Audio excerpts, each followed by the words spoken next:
Et si la France était assise sur une mine d'or ou de pétrole? On sait que les ressources naturelles sont au cœur d'enjeux stratégiques et mondiaux, et la France, en accordant des permis d'exploration, mise sur les ressources en minéraux de son sous-sol. Dans ce contexte, la découverte dont il est question est du plus haut intérêt, la géophysique élémentaire, une révolution dans l'exploration des métaux et des hydrocarbures. Un gros plan signé Marianne Gabriel.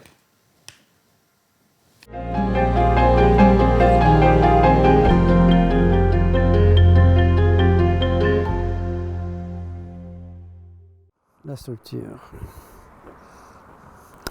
Commence ici. On met à 45 degrés. Ça tourne. Ce n'est ni un pendule, ni une baguette de sourcier. Au regard des procédés actuels de détection, coûteux et approximatifs, cet outil d'une simplicité déconcertante détecte et localise avec précision les anomalies géologiques. Une invention qui a éveillé l'intérêt des géologues canadiens, tandis qu'en France, on fait encore la fine bouche. Fernando de Silva a découvert un procédé innovant et ingénieux qui ouvre une nouvelle dimension de la géophysique élémentaire. Est-ce que vous pouvez nous dire en quoi consiste cette invention? Alors j'ai découvert que chaque élément a une forme de rayonnement et ma découverte scientifique et mon invention, c'est arriver à détecter le rayonnement de chaque élément. Fernando de Silva est né au Portugal en 1952. En 1975, il part au Canada pour fuir l'insécurité qui règne dans son pays. Il commence alors à travailler dans le milieu de la bijouterie avant de créer sa propre entreprise. Il est rapidement fasciné par l'or, par la création artistique en bijouterie, mais aussi par les propriétés physiques et chimiques du précieux métal. Il se perfectionne dans le raffinage en même temps qu'il prospecte dans une mine d'or acquise au Yukon, au Canada. C'est là que germe l'idée de développer une alternative au système traditionnel de prospection. Mon premier métier, ça a été technicien de radio et télévision avant de rentrer dans le bijou. Ça veut dire que j'ai passé plusieurs, métiers qui m'ont aidé à arriver au point où je suis actuellement. En février 2015, il fonde la société GEDMAP, spécialisée en ingénierie, après 35 années de recherche et de travail autodidacte. La découverte perce d'une certaine façon le mystère de la radiesthésie. L'appareil de détection utilisé est entièrement conçu par l'inventeur. Le brevet a été déposé en avril 2013 sous le nom de dispositif de détection d'anomalies aurifères. Comment les scientifiques, nos scientifiques, ne sont pas arrivés à vos conclusions? Ils ne sont pas arrivés à mes conclusions parce qu'ils n'ont pas trouvé cette particularité des éléments. Aucun scientifique a trouvé cette particularité encore. Et ils se basent toujours, depuis des années, depuis 50-60 ans, sur le système, comme j'ai dit, géophysique, électromagnétique, et ils n'ont pas trouvé, juste pour vous dire qu'ils n'ont jamais réussi à expliquer c'est quoi la radiesthésie. Et vous savez, la radiesthésie, c'est une réaction scientifique qui n'a pas été expliquée encore. Et même si ma découverte et mon travail ne se basent pas sur la radiesthésie, avec ma découverte, je vais pouvoir l'expliquer. Ce que les scientifiques n'ont jamais pu expliquer. Vous avez parlé que ça ne relevait pas de la radiesthésie ou de choses comme ça. Il y a quand même un principe scientifique, physique là derrière. Exactement. Si chaque élément émet un rayonnement spécifique, c'est comme un radioémetteur qui émet une fréquence spécifique. Pour chaque fréquence spécifique, ça prend un récepteur qui va avoir la réception spécifique de l'émission qu'on fait. Moi, quand j'étais technicien de radio et je montais mes radios, il y avait les condensateurs variables qui faisaient la différence entre les fréquences qui viennent. Et ce qui se passe dans le système des éléments, c'est à peu près la même chose. Le pétrole, il y a une fréquence d'émission.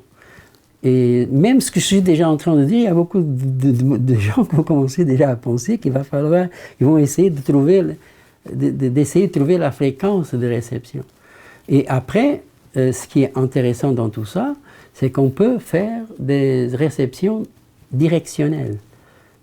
Oui. Ce qui va permettre, disons, trouver les anomalies en 3 dimensions presque. Et c'est la grande révolution. Actuellement, dans le pétrole, c'est très difficile de détecter des nappes de pétrole.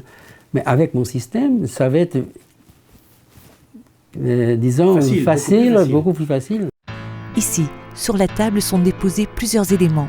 Des métaux comme l'or, le zinc, le cuivre, l'argent, le barium, le bismuth et des hydrocarbures comme le pétrole et le gaz naturel.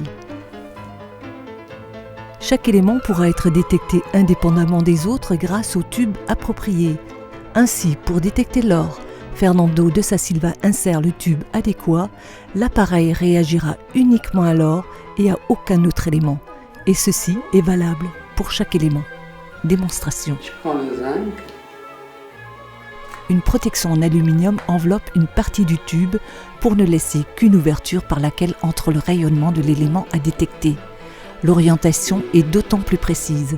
Observez. L'appareil est programmé pour détecter le zinc. En passant à proximité de l'appareil, celui-ci se tourne vers cet élément. Le zinc est déposé sur le meuble. L'appareil reste orienté sur le zinc malgré le passage d'autres éléments.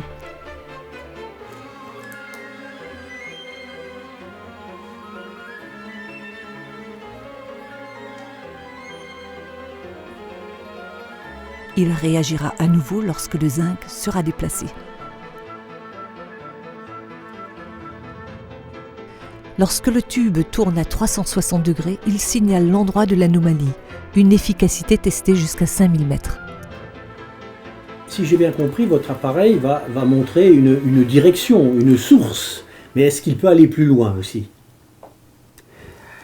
Et, il peut tout faire. Disons que l'appareil, il va me dire qu'à une distance de 3-4 km, il y a l'élément que je cherche. Il y a une nappe de pétrole, par exemple. Oui, il va me diriger. Mais qu'est-ce que vous allez savoir de plus sur cette nappe ? Vous pouvez savoir autre chose ? Oui, je peux savoir la largeur, je peux savoir la profondeur, je peux savoir à partir de la profondeur, disons, le volume presque. Le volume, oui.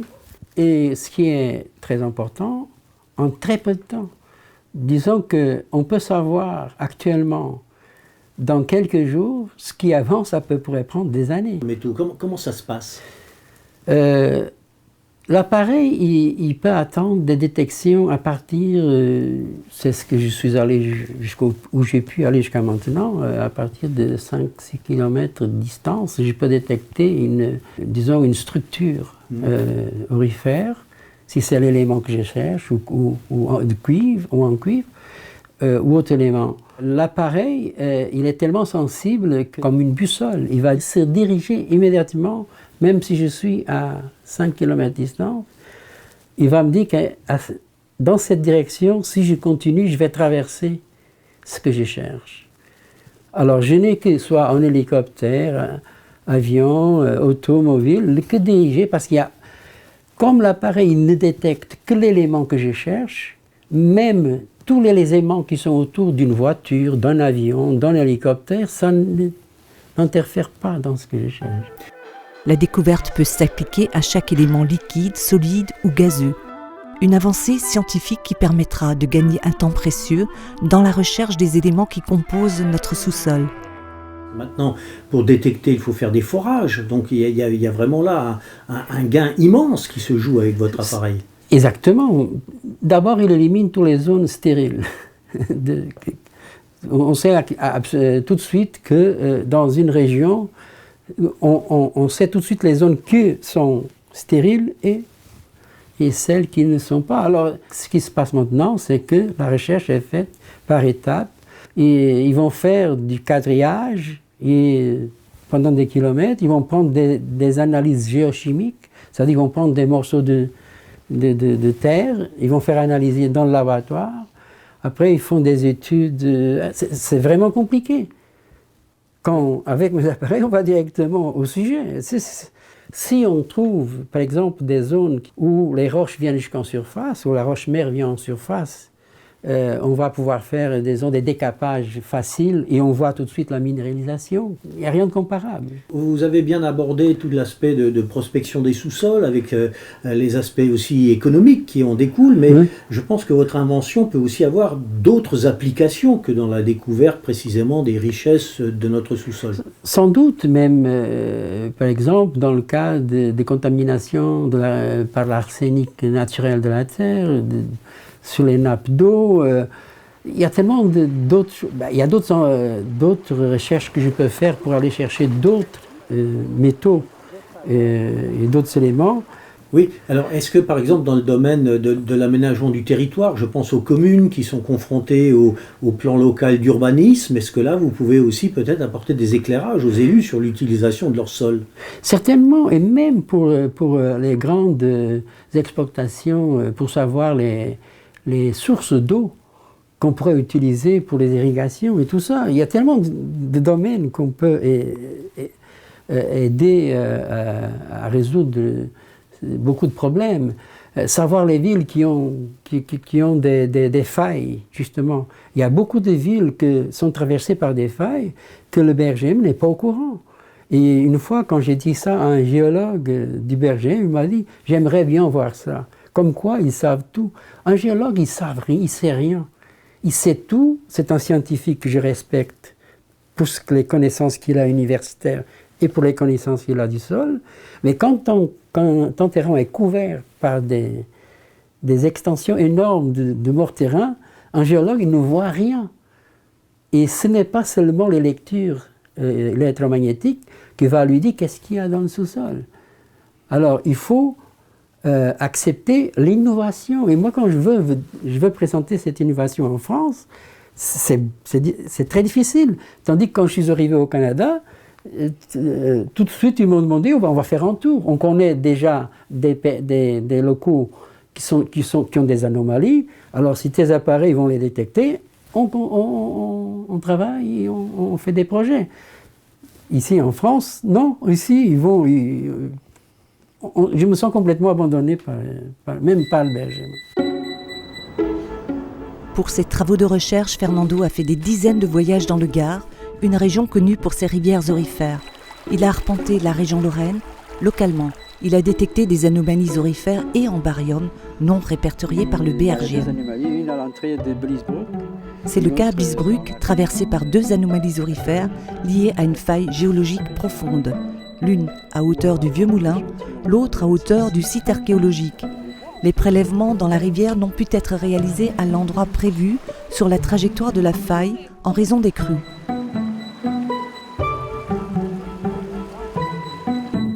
Il y a des structures qui traversent la Blies et moi je voulais prouver qu'il y a des anomalies polymétalliques. Ce n'est pas juste là, c'est surtout aussi le zinc, l'argent et toute la région de la Moselle-Est, même au niveau de Bitche, j'ai trouvé des résultats très, très, très intéressants, avec des anomalies aurifères.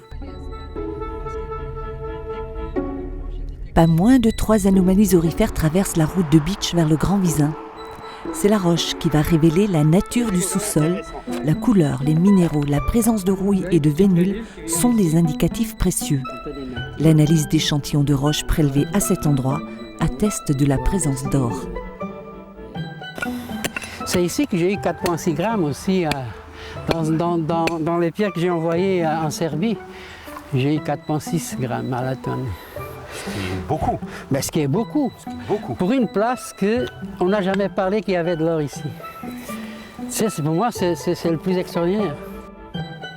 En 1998, une analyse des eaux de captage d'alimentation de l'eau potable de Sarre-Union révèle une présence de baryum supérieure à la normale. Compte tenu du contexte géologique et environnemental, le Bureau de recherche géologique minière, le BRGM, penche vers une origine humaine. Fernando de Sa Silva avance une origine naturelle. Elle commence ici, parce que pour que l'eau qui existe dans les nappes souterraines, qu'elles aient un taux anomalique de baryum, c'est c'est vraiment à cause de failles qui existent dans la région. Et moi, je les détecte, les failles, et je pourrais amener un géologue et leur montrer que vraiment, il y a des failles dans la région que provoquent des anomalies en barium. C'était en août 2006. Depuis 2006, les habitants de Hillsbridge vivent un cauchemar. Les maisons se fissurent et la commune est reconnue en état de catastrophe naturelle. En cause, une couche de sel souterraine infiltrée par l'eau produit des mouvements de terrain.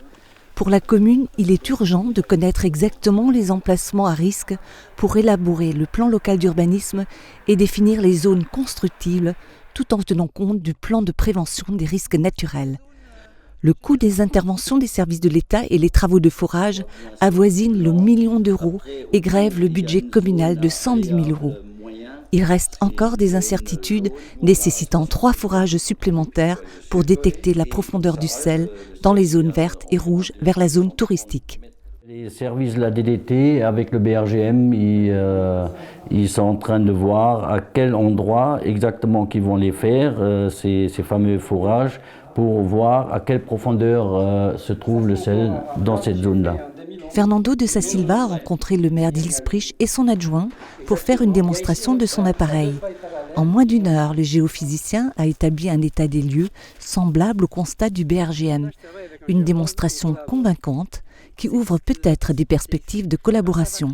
C'est très impressionnant et quand on regarde par rapport à ce que lui trouve avec son appareil et quand on regarde la carte, vraiment la cartographie que le BRGM a élaborée, c'est vraiment des choses qui sont comparables.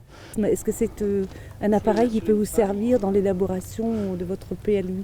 Ce serait déjà un plus pour nous au niveau de la révision du PLU et qu'on connaisse vraiment exactement au millimètre près le zonage et ce qu'il y a sous la terre à une certaine profondeur. Et au niveau du système faillier aussi, on pourrait découvrir certaines choses qui pourraient nous aider dans cette élaboration du PLU. Ce serait aussi un plus au niveau du BRGM pour leurs études qu'ils vont faire dans un avenir proche. Et ce serait bien s'ils pouvaient travailler ensemble et partager leurs connaissances. Voilà la découverte que j'ai faite au lac Taché 1, que nous sommes en train de décaper. Depuis 3 ans, Fernando de Silva collabore avec une compagnie d'exploration minière au Canada. Son travail de géophysicien consiste à trouver ce qu'on nomme des cibles d'exploration cuprifères et aurifères. Voici des fourrages qui ont été réalisés en 2012 au lac Taché avant son arrivée. Ici, vous allez voir, c'est un vrai nid de forage. Ils ont dépensé ici des milliers et des milliers, on va dire, d'euros. Et pour, à la fin, tout abandonner.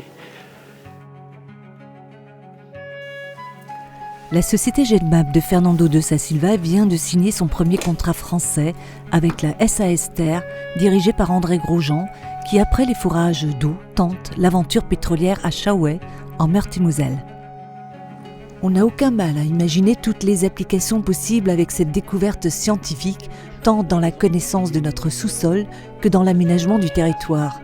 Mais on entrevoit aussi le choc économique qu'elle représente pour les grandes entreprises qui vivent des richesses souterraines ou l'espoir qu'elle apporterait dans les domaines écologiques et sanitaires, là où l'eau vaut plus cher que le pétrole. Véritable séisme scientifique, cette découverte pourrait bien bouleverser le monde de la géophysique pour le meilleur ou pour le pire.